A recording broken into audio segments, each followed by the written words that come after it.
جس قوم کو وضو اور غسل کا طریقہ یاد نہ ہو اس کے اعمال کی حیثیت کیا ہے؟ جی یہ تو اللہ کا کرم ہے، یہ تو اللہ کا احسان ہے کہ اس نے تمہارے بھی اور ہمارے بھی عیبوں پہ پردے ڈال رکھے ہیں۔ بے شک سچی بات کو ایمان لگتی اگر وہ تمہارے اور میرے عیبوں پہ پردے نہ ڈالتا۔ میں ان اللہ والوں کی بات نہیں کر رہا ہوں، تمہاری اور میری کر رہا ہوں۔ اگر وہ آپ کے اور میرے عیبوں پہ پردے نہ ڈالتا تو نہ آپ یہاں بیٹھنے کے قابل ہوتے، نہ میں یہاں بیٹھنے کے قابل۔ اس کا کتنا بڑا احسان ہے۔ تو آج اگر بیٹیوں کو رشتے نہیں آ رہے ہیں، ہم نے حضور کو رنجیدہ کیا، اللہ ہمیں رنجیدہ کر رہا۔ ہم نے حضور کو اذیت دی اس لیے تڑپ رہے ہو۔ روزی کے معاملے میں کیوں پریشان ہو؟ روزی کے معاملے میں کیوں تڑپ رہے ہو؟ حضور کو اذیت دے رہے ہو۔ کون سے گناہ جو نہیں کرتے؟ زنا کو تو آج گناہ سمجھا ہی نہیں جاتا، فیشن بنا دیا گیا۔ زنا کو عشق کا نام دے دیا گیا، زنا کو محبت کا نام دے دیا گیا، لیکن اللہ ان کانوں تک یہ آواز پہنچائے۔ اگر حدیث میں یہ بات نہ آتی تو شاید میں کہنے کی ہمت نہیں کرتا کہ پوری امت کو جتنا عذاب دیا جائے گا، جی پوری امت کو جتنا عذاب دیا جائے گا اس کا نصف عذاب شادی شدہ زانیوں کو دیا جائے گا۔ یعنی پوری امت کو جتنا عذاب، اس امت کے برابر آدھا عذاب، یعنی سب کو الگ الگ جو عذاب ہوگا ان سب کا عذاب اگر جمع کیا جائے تو جیسے ایک صرف سمجھانے کے لیے مثال کے طور پہ 100 روپے 10 لوگوں کو دے دیا گیا، تب 10 لوگوں کے 100 روپے کو جمع کریں تو کتنا ہو گیا؟ 1000۔ اب 1000 کا نصف اگر کسی کو دیا جائے تو کتنا بڑا ہے؟ اللہ اکبر۔ بلا تمثیل صرف سمجھانے کے لیے، زانیوں کو جو شادی شدہ ہو کر زنا کرتے تھے، پوری امت کا نصف عذاب ان شادی شدہ زانیوں کو دیا جائے گا۔ اللہ غور کریں، ایک گناہ کی سزا اگر اللہ کسی انسان کے ایک گناہ کی سزا دنیا کے تمام انسانوں پہ ڈال دے تو دنیا کے سارے انسان مل کر بھی ایک انسان کے گناہ کی سزا کو برداشت نہیں کر سکتے۔ امت کا نصف عذاب جن لوگوں کے وجود پہ ڈالا جائے گا ان کی حالت کیا ہوگی؟ اللہ اکبر۔ وہ جہنم جس میں پہاڑ بھی پگھل جائیں گے، اس کی آگ کو جس میں پہاڑ پگھل جائیں گے، وہ آگ جہنمیوں کے زنا کے اعضاء پر دہکائی جائے گی، ان کی شرم کی جگہ پہ دہکائی جائے گی۔ ذرا سوچے تو صحیح، 2-3 منٹ کی لذت، 2-3 منٹ کی لذت، 2-3 منٹ کا عیش، چند لمحوں کی لذت، اللہ اکبر، اور پھر ہمیشہ کی ذلت۔ اور میری قوم کے جوانوں کو فیشن کے نام پر اسی طرف ڈالا جا رہا ہے، اسی طرف جب ڈھالا جا رہا ہے۔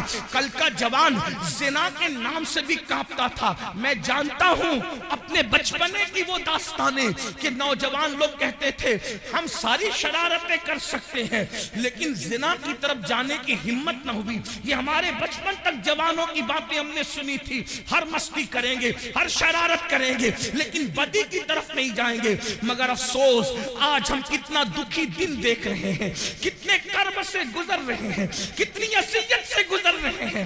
کون سی حکومتیں آئی، کون سی چلی گئی، اس پر ہمیں اتنا دکھ نہیں ہے، اس لیے کہ حکومتوں کا آنا جانا یہ تو موسم کی طرح بدلتا رہتا ہے، لیکن قوم کے جوانوں کے بگڑنے کا دکھڑا ہم کس کو جا کر کے سنائیں؟ حکومتیں تو چند سالوں میں بدلتی ہے لیکن جب قوم کا ایک جوان بگڑ جاتا ہے تو 3 پشتوں تک اصلاح کی امید نہیں کی جا سکتی۔ جس قوم کے 16 17 سال کی عمر کے لڑکے زنا میں ڈوب جائیں، اس قوم کا مستقبل کیا ہوگا، اس قوم کی کیفیت کیا ہوگی؟ اللہ اکبر۔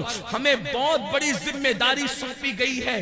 میرے آقا علیہ السلام کے دیوانوں، بالخصوص جوانوں سے مخاطب ہوں میرے بھائیوں، اللہ کے بندوں، زنا کی بڑی کربناک سزا ہے۔ اللہ جب کسی زانی کو سزا دیتا ہے تو اس کی کئی پشتوں تک وہ سزا باقی رہتی ہے۔ اللہ مگر جو توبہ کر لے توبہ کرنے والوں کو اللہ معاف کرتا ہے. اور یہ بھی کہا گیا جس نے شادی سے پہلے زنا کیا اللہ اس کی نسل میں عیبی لنگڑے لولے اندھے گونگے بچے پیدا کرتا ہے تاکہ اس کا دکھ وہ جھیلتے رہے. 98% لوگوں کے گھر میں جو عیبی بچے پیدا ہوتے ہیں وہ زنا کی نحوست کی وجہ سے پیدا ہوتے ہیں. مائیں اور بہنیں موجود ہیں, ان کو ایسا لگتا ہے سورسز کی وجہ سے اچھے رشتے آتے ہیں. میں ایک بات اچھے رشتے کا ایک وظیفہ آپ کو دینا چاہتا ہوں. سب کو اللہ سے ڈر کے گناہ چھوڑ دو, اللہ سے ڈر کے گناہ چھوڑ دو, اللہ تمہیں اچھا رشتہ بھیجے گا. بے شک. اس لیے کہ گناہ کو چھوڑ دینے سے بہتر وظیفہ اللہ کی یہاں کوئی ہے ہی نہیں. وظائف کی اہمیت اپنی جگہ, لیکن اس سے بڑا کوئی وظیفہ نہیں ہے کہ اللہ سے ڈر کے گناہ چھوڑ دیا جائے. لوگ کہیں بغیر دلیل آپ بات کر گئے, لیکن میں آپ کو دلیل کے ذریعے سمجھاتا ہوں. دیکھو اللہ سے ڈرنے کی برکت رشتہ ڈھونڈنا نہیں پڑے گا, رشتہ چل کر آئے گا. لڑکوں سے بھی کہتا ہوں, لڑکیوں سے بھی کہتا ہوں, اور ایسے گھرانے کا آئے گا جس کا تم تصور نہیں کر سکتے.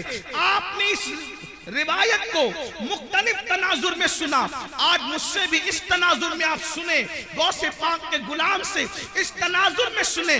آپ نے سنا ہوگا مدینہ منورہ کی سرزمین ہے, رات کا آخری حصہ ہے, رات کا آخری پہر ہے. اس رات کے آخری پہر میں ایک بوڑھی کی کپ کپی آواز نکلتی ہے, بیٹی جلدی سے دودھ میں پانی ملا دو. تو جوان آواز کیا آتی ہے, امی جان کیا آپ نے نہیں سنا امیر المومنین نے منع کیا کہ دودھ میں پانی ملا کر کے نہیں بیچا جائے, کیونکہ یہ جرم ہے, یہ دھوکہ ہے, یہ فریب ہے, اس لیے میں دودھ میں پانی نہیں ملا سکتی. تو بڑھاپے کی کپ کپی والی آواز آئی, بیٹی امیر المومنین تو سو رہا ہوگا, اس کو کیا خبر کہ ہم دودھ میں پانی ملا رہے ہیں. مگر جوان بیٹی کا جواب تھا, امی امیر تو سو رہا ہے مگر اللہ تو ہمیں دیکھ رہا ہے. جب اللہ دیکھ رہا ہے امیر کے خواب سے دودھ میں پانی نہیں ملاتے, اور اللہ دیکھ رہا ہے ہم دودھ میں پانی ملا دیں, یہ کیسے ہو سکتا ہے. دیکھو اس لڑکی, ابھی اس کو رشتہ نہیں آیا تھا, مگر اس کے دل میں اللہ کا خوف تھا, اللہ کی خشیت تھی, خدا کا کرنا. امیر المومنین, غیظ المنافقین, امام المجاہدین, جانشین رسول سیدنا عمر ابن خطاب رات کی تاریکی میں مدینے کی گلیوں میں گھوم رہے تھے تاکہ رعایا کا حال دیکھے. جیسے ہی کانوں میں آواز ٹکرائی خوش ہو گئے کہ میری رعایا میں ایسی بچیاں بھی موجود ہیں جو رات کی تاریکی میں بھی اللہ سے ڈرتی ہے. گھر پہ نشان لگایا, جن کو معلومات لی کہ بچی شادی شدہ ہے کہ کنواری ہے, پتا چلا کنواری ہے. اپنے بیٹوں کو جمع کیا, جمع کرنے کے بعد کہا میں بوڑھا ہو گیا ہوں, اب شادی نہیں کر سکتا, بتاؤ تم میں کون اس لڑکے سے شادی کرے گا. ایک بیٹے نے کہا میں کروں گا. اللہ اکبر, اللہ اکبر. کل تک جس کے گھر کوئی رشتہ نہیں آ رہا تھا, یہ خوف خدا سے گناہ سے بچنے کی برکت ہے کہ اللہ اکبر سینکڑوں مربع میل پر حکومت کرنے والے فاروق اعظم کے گھر کا رشتہ بغیر کسی سورس کے ان کے گھر پہنچ گیا. اور اللہ اکبر صرف خوف خدا کی برکت سے وہ لڑکی 3 بر اعظموں کے حاکم عمر ابن خطاب کی بہو بن گئی. بے شک, سبحان اللہ, وجہ سبحان اللہ, اللہ کا خوف, اللہ کی خشیت.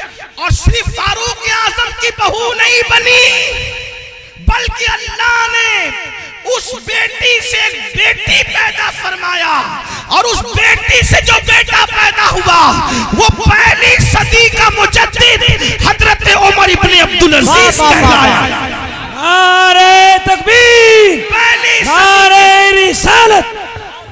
پہلی صدی کے مجدد کی نانی بھی بن گئی, عمر ابن خطاب کی بہو بنی, اور دوسرے عمر کی نانی بنی جسے ثانی عمر کہلایا جاتا ہے. اللہ اکبر. یہ ہے تو عرض کیا کر رہا تھا, جب حضرت عیسیٰ نے پوچھا اے قوم مرے ہوئے اوندے پڑے ہوئے لوگوں بتاؤ اللہ نے تمہیں کیوں اوندے منہ مار کے ڈال دیا, تو انہوں نے کیا کہا, ہم دنیا سے محبت کرتے. پہلی وجہ دنیا سے محبت. آج دیکھ لو, ٹٹول لو اپنے دلوں کو, دنیا کی محبت ہمارے دلوں میں کتنی ہے. مرد ہیں تو کاروبار میں ڈوب کر اللہ کو بھول گئے, گھروں میں ڈوب کر اللہ کو بھول گئے, گناہوں میں ڈوب کے اللہ کو بھول گئے, دنیا کی محبت. اور عورتیں ہیں, انہیں زیورات سے دلچسپی, انہیں اچھے کپڑوں سے دلچسپی, انہیں گھومنے پھرنے سے دلچسپی, انہیں غیبت چگلی سے دلچسپی, اس کے گھر کے حالات معلوم کرنے سے دلچسپی. میں کہتا ہوں دوسروں کے گھر کے حالات معلوم کرنے کا تجسس کرنے والوں, کبھی اپنی قبر کی بھی تو فکر کرو, کبھی اپنی قبر کا بھی تو خیال کرو. دنیا کی محبت میں ہم ڈوب گئے. بڑی معذرت کے ساتھ ایک بات یاد رکھنا, دنیا کی محبت صرف دنیا داروں کے دل میں نہیں, بلکہ بعض دیندار کہلانے والے بھی دنیا پرست ہو گئے. جی, دنیا میں ڈوب گئے. دنیا کی محبت نے ان کو عذاب الہی میں گرفتار کر دیا. اور دوسری وجہ کیا بتائی؟ پھر وہ کہتا ہے دوسری وجہ ہے کہ ہم بدکار لوگوں کی پیروی کرتے تھے. کیا کہا؟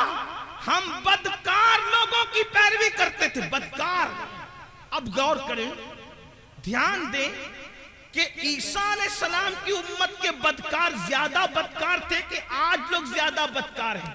بے شک.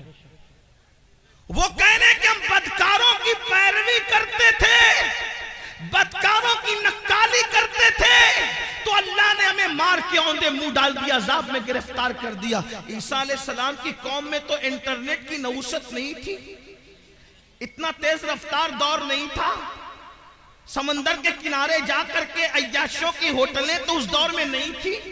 آپ غور کریں کہ وہ لوگ اگر بدکاروں کی پیروی کریں تو مار کے اوندے منہ ڈال دیے جائیں. آج میری قوم کا جوان کتنے بدکاروں کی پیروی کر رہا ہے. پھٹی ہوئی جنس, یہ کس کی پیروی ہے؟ نیکوکاروں کی یا بدکاروں کی؟